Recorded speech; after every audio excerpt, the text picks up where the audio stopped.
বুঝলো, তুমি বিদেশ থেকে কত টাকা পাঠিয়েছো? 30 লাখ টাকা পাঠাইছি। প্রত্যেক মাসে মাসে তার অ্যাকাউন্টে পাঠাইতাম। আচ্ছা বৌমা, তুমি এই টাকা কি করছো? আমার সব টাকা খরচ হয়ে গেছে। আমি তো টাকা উনার সংসারে খরচ করছি, আমি তো বাইরে কোথাও খরচ করি নাই। আচ্ছা মাদবুর চাচা, আপনি আমার একটা কথা কন তো, 5 বছরে 30 লাখ টাকা কি খুব বেশি টাকা যেটা আমি উনার সংসারে খরচ করে ফেলাইছি? মাদবর সাহেব, ডাহা মিথ্যা কথা কইতাছে। এই সংসারের যত খরচ সব তো আমার মাই করছে। আর আমাদের জমিতে যে ফসল হইতো সেইগুলাও তো আমার সংসারের কাজে লাগাইছে।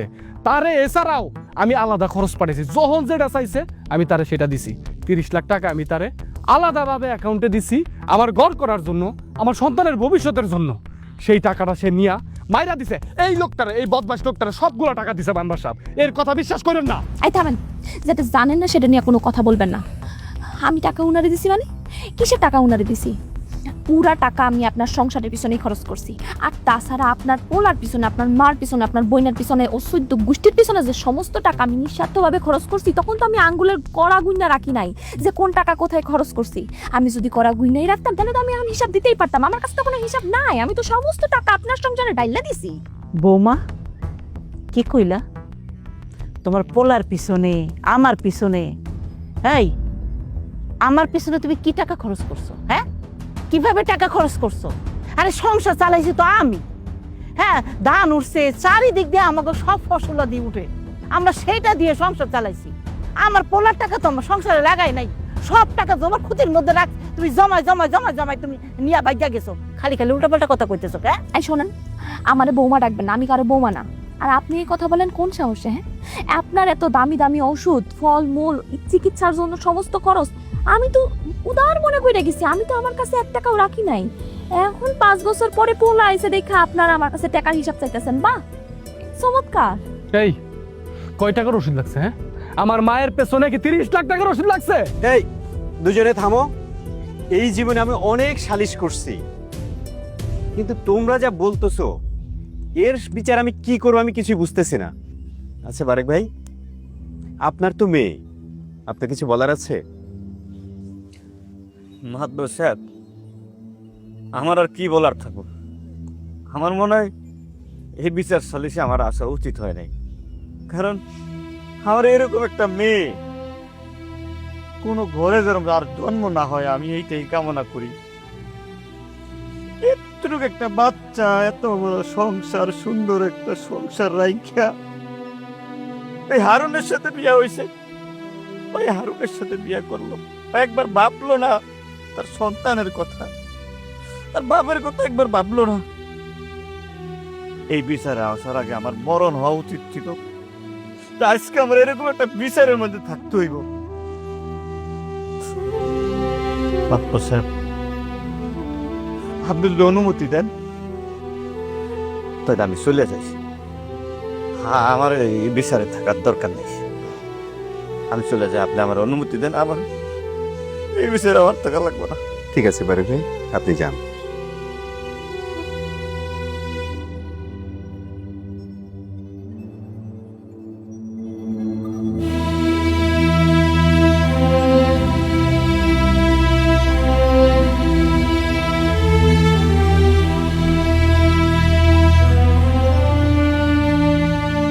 বুঝলো, আমি তোমার মনের অবস্থা বুঝতে পারছি। এখন তুমি বিদেশ থেকে টাকা কামাই করে তোমার ওয়াইফের নামে পাঠিয়েছো। সে এখন টাকা না দিয়ে বলছে যে তোমার সংসারে খরচ করেছে। আসলে এর বিচার আমি কি করব? তারপরেও ডিভোর্স, দ্বিতীয় বিয়ে, এটা আইনে কোনো নিষিদ্ধ নেই। সে তোমারে ডিভোর্স দিয়ে হারুনরে বিয়ে করেছে, এটা কোনো অন্যায় না। তাই বলে কি তুমি নতুন করে আবার জীবন শুরু করো? তোমার সন্তানের জন্য তোমাকে বেঁচে থাকতে হবে। তাছাড়া তুমি তো পুরুষ মানুষ, আর পুরুষ মানুষই তো টাকা ইনকাম করে, তাই না? তাইলে আমি আর আমার টাকা ফেরত পাবো না, তাই না মাদুর সাহেব? জানেন মাদুর সাহেব, আমি যখন প্রবাসে ছিলাম তখন আমি অনেক কষ্ট করতাম। যেই কষ্টটা আপনারা কোনোদিন কল্পনা করতে পারবেন না। আপনারা সবাই ভাবতে পারেন যে আমরা যারা প্রবাসে থাকি তারা অনেক সুখে থাকি, টাকা টাকা হাত বাড়াইলেই টাকা। কিন্তু তা না, অনেক উঁচা উঁচা বিল্ডিং, বড় বড় বিল্ডিং, 100 তলা 200 তলা বিল্ডিং, ওই বিল্ডিং এ যখন ঝুলতাম না, তখন নিচের দিকে তাকাইলে নিজের মরণটা দেখতে পারতাম, কিন্তু নিজের মন রে বুঝ দিতাম। তারপর ওই যে মোটা মোটা রড আছে না মাদবর সাহেব, এগুলো বেঁকা থাকে, এগুলো সোজা করতে হয়। সোজা করতে যায় এই দুইটা হাতের মধ্যে খড় পড়া যাইত। এই দুইটা হাতের দিকে তাকায়া একটা জিনিসই ভাবতাম, আমার স্ত্রীর কথা, আমার সন্তানের কথা। তাদের ছবিটা আমার চোখের মধ্যে ভাইসা উঠতো, সব কষ্ট দূর হয়ে যেত। আর নিজের মনের বুঝ দিতাম আর কইতাম, এইটুক কষ্ট যদি না করস তাহলে গ্রামে যা সুখ করবি কেমনে? এই দেখেন আমার সুখ। জানেন মাদবর সাহেব, আমার টাকা পয়সা নিয়ে কোনো কষ্ট নাই। এই হাত দিয়ে টাকা বানাইছি, লক্ষ লক্ষ টাকা বানাইছি। তারা আমি 30 লাখ টাকা দিছি, এছাড়াও তারা আমি আরো লক্ষ লক্ষ টাকা দিছি।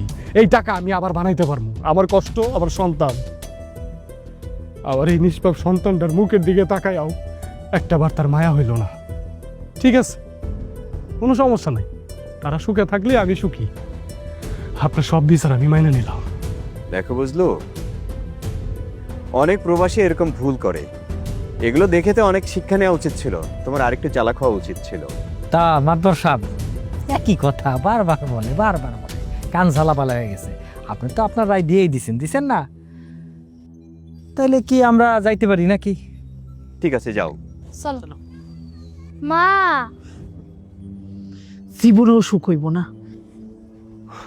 ঠিক আছে মাদবর সাহেব, তাহলে আমরা আসি। চলো বাবা। চাচি, আপনার নাতি ছেলেরে নিয়ে বাড়িতে যান, ছেলেরে বুঝান আপনার নাতির তো একটা ভবিষ্যৎ আছে, ওর জন্য হলেও আপনার ছেলেকে শক্ত হতে হবে, নতুন করে শুরু করতে হবে, ওকে বুঝান।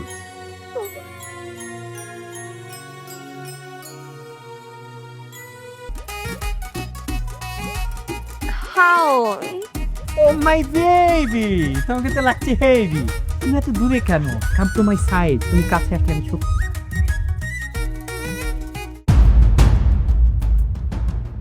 তোমার কি এক গাড়ি কিনা দিলাম, সারাদিন তুমি শুধু গাড়ির যত্নই করো, আমার দিকে তো একটু ফিরে তাকাওই না। কোথায় আমার পুরাতন গাড়ি, আর কোথায় তুমি আমার প্রিয়তমা শখের নারী? ছাড়বো না আচল, জামানা কি বলবে। ছেড়ে দাও চল, লোকে দেখে ফেলবে। আর দূর, লোকে দেখুক গা, তুমি আমার বিয়া করাবো। এনে ভালো লাগতেছে না, আসো তো, তুমি আমি একান্তে শোনাই। আরে আরে, আসো। হারুন, হারুন। আরে বজলু ভাই, কি সুন্দর দেখছো, কইতে বজলু ভাই হাজির। তুমি কত বছর পরে বিদেশ থেকে আইলা, দেখছো মাশাআল্লাহ কি সুন্দর হইছো। তো ভাই তোমার হাত খালি কেন? আমার জন্য কোনো গিফট টিফট আনো নাই? হারুন, আমি তোর সাথে দেখা করতে আই নাই, তোর জন্য কোনো গিফট লই নাই। আমি এই যে সুমির সাথে দেখা করলাম। সুমি, তুমি আমার সাথে যেটা করছো সেটা নিয়েও আমি তোমার সাথে কোনো কথা কইতে নাই। আমি যেটার জন্য আইছি সেটার উত্তর তুমি আমার দাও। গত 5টা বছর আমি প্রবাসে থাইকা কাজ কইরা কষ্ট করে আমি তোমার 30 লক্ষ টাকা পাঠাইছি। আমার সেই টাকা কই? আমার সেই টাকা তুমি এখন ফেরত দিবা। এখন ফেরত দেবো মানে? এটা কি মামার বাড়ির আবদার? হ্যাঁ, যে চাইলেন আর আমি টাকা ফেরত দিয়ে দিব। আর 30 লাখ টাকা কি 5 বছরে খুব বেশি টাকা? হ্যাঁ, আমার তো চোখে পড়লো না। আর আমার টাকা আমি কি করছি না করছি সেটা কি আপনারা জানেন না? আপনারা আমি হিসাব দেই নাই? আপনার সংসারে তো খরচ করে আসছি, আমি কি ওই টাকাই বাড়িতে নিয়ে আসছি? চুপ! আর একটা কথা কইবা না। 5 বছরে 30 লাখ টাকা খরচ হয়ে যায়, তাই না? গত 5 বছরে তুমি, আমি বিদেশ থাকাকালীন, আমার বাড়ির গাছ বিক্রি করছো, আমার জমিতে যেই ফসল আদি হইতো সেইগুলা তুমি সংসারের কাজে লাগাইছো।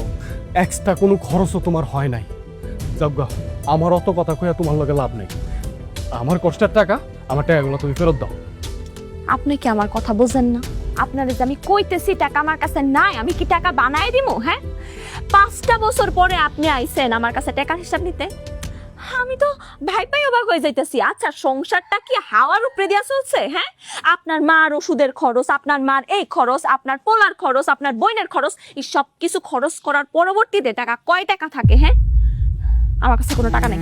আপনি এই বাড়ি থেকে বের হয়ে যান, আর কোনোদিন এই বাড়ির ত্রিসীমানায় আসবেন না। আর একটা কথা মনে রাখেন, আমি কিন্তু আপনার তালাক দিয়া তারপরে হাউন্ডে বিয়া করছি, সুতরাং আমারে জ্বালানোর চেষ্টাও করবেন না। ভাই, ও বড় ভাই, কথার মধ্যে কি কোনো ভেজাল আছে? যা বলছে একদম সুন্দর এবং গঠনতান্ত্রিক ভাবে সুন্দরভাবে বুঝায় বলছে। আর আপনার কথা কান দিয়া শুনছেন, আর আমার বাড়িতে থাকেন না। আপনি যা, ভালো লাগতেছেন আপনারা দেখতে। সুমি, তুমি কাজটা কেমনে করতে পারো? একটা বার আমার বাচ্চাটার কথা ভাবলা না? আমার বাচ্চাটা তোমাকে ছাড়া ঘুমায় না, তোমার ছাড়া খায় না, গোসল করে না। কাজটা তুমি একদমই ঠিক করো নাই। আর শোনো, আমার কষ্টের টাকা, আমি প্রবাসে 5টা বছর কষ্ট কইরা আমার গায়ের গাম পানি কইরা আমি টাকা কামাইছি। এই টাকা কিভাবে উড়াইতে হয় সেটা আমার খুব ভালোভাবে জানা আছে, কথাটা মনে রাখো।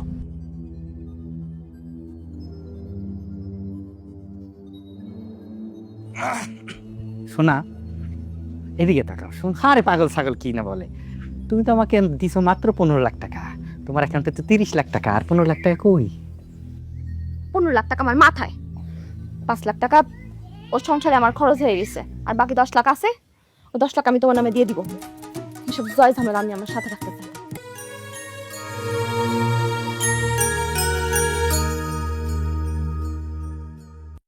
কি ব্যাপার, আসতে তো দেরি করলে কেন? আরে আর বইলো না, ভাইয়ের সাথে কথা বলতেছিলাম। কি বলে ভাইয়া? ভাইয়ার মন মানসিকতা এখন কেমন? ভাইয়া তো পুরো একেবারেই ভেঙে গেছে। সে বলতেছে কাল থেকে নাকি সে অটো চালাবে। অটো চালাবে? হ্যাঁ, হ্যাঁ, তা অবশ্য ঠিক। তোমাদের সংসারের যে অবস্থা, তোমার ভাইয়ের মন মানসিকতা ভালো না। তোমাদের ভাবি তোমাদের টাকা পয়সাগুলো মেরে দিছে, অটো খারাপ না, তারপর তো সংসারে একটা হাল ধরা হলো, তাই না? কিন্তু আমি চিন্তা করছি অন্য কিছু। কি ভাবতেছো? ভাইয়াকে একটা বিয়ে করিয়ে দিব। তাহলে তো খুবই ভালো কথা, বিয়ে করে দাও। কিন্তু ভাইয়াকে তো কোনোভাবেই রাজি করাতে পারছি না। আচ্ছা, একটা কাজ করো, আমাদের বান্ধবী নীরা আছে না, নীরার কথা বলো তোমার ভাইকে। আরে এই কথা তো আমি বলেছিলাম, একটা ধমক দিয়েছে আমাকে, একদম তেলে বাগুনে জ্বলে উঠছে। ভাইয়া কাউকে পছন্দই করে না। আসলে ভাইয়া ভাবিকে খুব বেশি ভালোবাসে তো তাই। আর এখন তো কোনো মেয়েকে বিশ্বাসই করে না। একটা কাজ করি, নীরার সাথে তোমার ভাইকে প্রেম করাই দিই। আচ্ছা তাহলে চলো, কাল আমরা ওর সাথে আলাপ করি, দেখি কি হয়। আরে নীরা যে টাইপের মেয়ে, তোমার ভাইয়াকে যেভাবে হোক সে ম্যানেজ করেই ফেলবে। কালকে কলেজে যাওয়ার আগে তোমার ভাইয়ের সাথে ওকে আলাপ করাই দেবো। ওকে, তাহলে আমি এখন যাই, ভাইয়া চলে আসবে। এখনই চলে যাবো? থাক, একটু সময় থাকুন। না না না, আমাকে যেতে দাও, ভাইয়া এসে পড়বে। যাই আমি, থাকো, বাই। কালকে দেখা হচ্ছে তাহলে।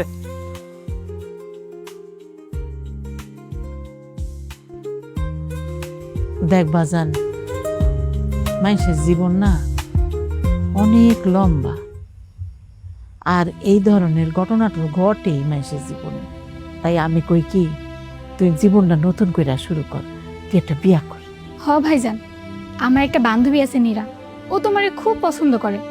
মা, আমরা রাজি থাকলে। এই তুই চুপ কর, বেশি পাকনামি করছ না, পাকনা কথা কস। মা, আমি এটা কোনোদিনও করতে পারবো না। আমি আর বিয়ে শাদী করবো না। আমি রিকার জন্য কোনো সৎমা নিয়ে আসতে পারবো না। বাবা, হ্যাঁ বাবা বলো। মা এত পচা কেন? মা আমাদের ছেড়ে চলে গেছে কেন? বাবা, মাকে কখনো পচা বলতে হয় না। এই পৃথিবীতে মা হচ্ছে সর্বশ্রেষ্ঠ। বুঝতে পারছো? তুই এত ভালো কেন? তোর লাগে এমন কেন ঘটলো? একটা কথাই আছে, ভাগ্যের উপরে কোনোদিন জোর নাই। এই যে এই পৃথিবীটা না, এই পৃথিবীটা একটা মঞ্চ, আর আমরা সবাই এই মঞ্চের এক একজন এক একটা অভিনেতা। হয়তো এই গল্পের অভিনেতা আমি, স্ক্রিপ্টটা সাজানোই হয়েছে আমার জন্য এইভাবে। আচ্ছা মা, তোমরা এখন যাও, সকালবেলা আমার অটো নিয়ে বাইরেতে হবে, আর রিকুরও স্কুলে নিয়ে যেতে হবে। সোনা পাখি, ঘুমাই যাও।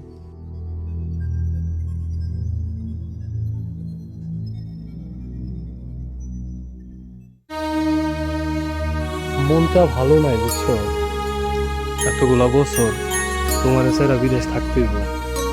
আচ্ছা একটা কথা কত, তুমি বিদেশ যে আমার ভুলে যাবো না তো? তুমি এটা কি কথা কইলা? তোমারে ভুলে যাবো আমি? তুমি জানো তোমার আমি কত ভালোবাসি। ভালো তো আমিও বাসি, কিন্তু ওইখানে কত সুন্দর সুন্দর মাইয়ারা আছে, কত সব বিদেশি বিদেশি সাদা সাদা সুন্দর সুন্দর মাইয়া, ওগুলারে দেখা যদি তোমার আমার মনে না পড়ে, যদি ভুলা যাও।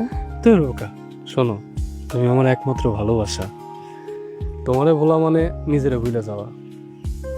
আমার তো মনে হয় তুমি আমারে ভুলা যাইবা। এটা তুমি কি কথা কইলা? তুমি হইতেছ আমার একমাত্র স্বামী, আমার প্রাণের স্বামী। তুমি আমি বিলা থাকতে পারুম কও? আমি তো ভাবতেছি এতগুলা বছর আমি তোমার ছাড়া একলা একলা কেমনে থাকবো। শান্তি পেলাম। আসলে বিদেশ তো এমনি এমনি যাইতেছি না। তোমার ভবিষ্যৎ, আমার সন্তানের ভবিষ্যৎ, সবার ভবিষ্যতের জন্য যাইতেছি। শোনো, বিদেশ থেকে আসার পর তুমি আর আমি অনেক সুন্দরভাবে সংসার করবে, দেখবা আমাদের আর কোনো দুঃখ কষ্টে থাকবো না। তুমি একদম ঠিক কথা কইছো। তুমি যদি বিদেশ যাও, কিছু অর্থ উপার্জন করো, তাইলে আমার রিকোর ভবিষ্যতের জন্য আর কোনো চিন্তা থাকবো না। বাবা বাবা ও বাবা দেরি হয়ে যাচ্ছে, চলো যাই। বাবা চলো, বাবা চলো।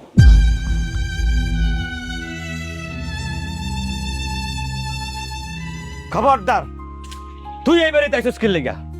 তোর এই বাড়িতে কি? আব্বা, আমি জানি আপনি আমার উপরে রাইগা আছেন, কিন্তু বিশ্বাস করেন, আমি যে কাজটা করছি, যা করছি, সব আমি আমার নিজের ভালোর জন্য করছি। শোনেন আব্বা, জীবনের সব কাজ না বিবেক দিয়ে বিবেচনা করলে হয় না, মাঝে মাঝে আবেগটারও কাজে লাগানো লাগে। আমি তোর বিবেকের কথা জানতে চাইনি। বিবেক আবেগ দিয়া তোর কোনো কিছু আমি জানতে চাইনি, আর শুনতেও চাইনি। তুই কি লেগেছো তাকে সেটা আমারে বল। আব্বা, আমি শুনছি আপনি একটু অর্থ কষ্টে আছেন, এই জন্য আমি আপনার জন্য সামান্য কিছু টাকা নিয়ে আসছি। তোর টাকা নিব আমি? আরে আমি যদি না খাইও মইরেও যাই, অসুস্থ হয়ে বিছনায় পড়েও যাই, তবু আমি তোর টাকা নিব না। তোর টাকা আমি ধরবো না। তুই যা আমার বাড়ি থেকে যা, আর ওই টাকা নিয়ে তোর জামাই হারুনের দে, ওই জুয়া খুঁড়ে দে। ওই অন্তত একদিন বেশি জুয়া খেলতে পারবে ওই টাকা দিয়া। কি কইতেছেন আব্বা? হারুন জুয়া খেলে এটা আপনারা কে কইছে? আমি নিজের চোখে দেখছি, নিজের চোখে দেখছি। ও শুধু জুয়া করে, ওই নেশা করে, ওই মদ খায়। ওর জন্য আমার মান সম্মান সব শেষ। আর বিবেক, তুই যে বিবেকের কথা বললি, হ্যাঁ, এই যে তুই একটা নাতি আমার, এই নাতিটার কথা একবার চিন্তা করলি না? এই নাতিটা রেখে তুই ওর লগে সংসার করতে গেলি, বিয়ে করতে গেলি। আরে তোরা আমার মেয়ে বলে পরিচয় দিতে আমার এখন লজ্জা লাগতেছে। ঠিক আছে আব্বা, আমার পরিচয় আপনার আর দিতে হইব না, আমি চলে যাইতেছি। শুধু আপনি ভালো থাকেন। আর আব্বা, ভাই ভাবিরা দেখতেছি না, হেরা কি বাড়িতে নাই? হেরা বাড়িতে আছে, হেরা বাড়িতে আছে। হেরা তোর লগে কথা কইব না। তুই যা, তুই আমার চোখের সামনে তুই যা। আচ্ছা আব্বা, আপনি আমার একটা কথা কন তো, ভাইজানেরও তো এটা দ্বিতীয় বিয়া। আপনি যদি ভাইজানের দ্বিতীয় বিয়া মাইনা নিতে পারেন, তাহলে আমি দ্বিতীয় বিয়া করছি, এটাতে কি এমন অন্যায় করে ফেলাইছি আমি? আরে তোর ভাইয়ের তো একটা দুর্ঘটনা ঘটছে, আর তুই ইচ্ছা করে তোর নিজের সংসারটারে কবর দিছস। একবার বাপের কথা ভাবলি না, একবার আমার নাতিটার কথা ভাবলি না। একদিন তুই কিন্তু ঠিকই বুঝবি, তুই যেই কাজটা করছস সেদিন কিন্তু আর এই ভুল সংশোধন করতে পারবি না। তুই যেদিন হারুনের বিয়ে করছস, সেদিনই আমি ধরে নিয়েছি আমার মেয়ে মরে গেছে, আমার আর মেয়ে নাই। আর তুইও ধরে নে, তোর আর কোনো বাপ নাই। আব্বা, তুই এই বাড়ির তিরিশ সীমানায় কোনোদিন আর আসবি না, কোনোদিন আসবি না। যা, যাচ্ছে আমার চোখের সামনে তোর দাও। এরকম একটা দিন আমার আসবে আমি কখনো কল্পনা করতে পারি না। কত কষ্ট করে আমি তুই লালন পালন করে বড় করছি, আর আজকে তুই আমারে এত বড় একটা কষ্ট দিলি। তোর কারণে আমি মানুষের মুখ দেখাইতে পারি না, সমাজে চলতে পারি না। তুই আমার চোখের সামনে তোর যা, যা, যা, এখন বাইরে দাও।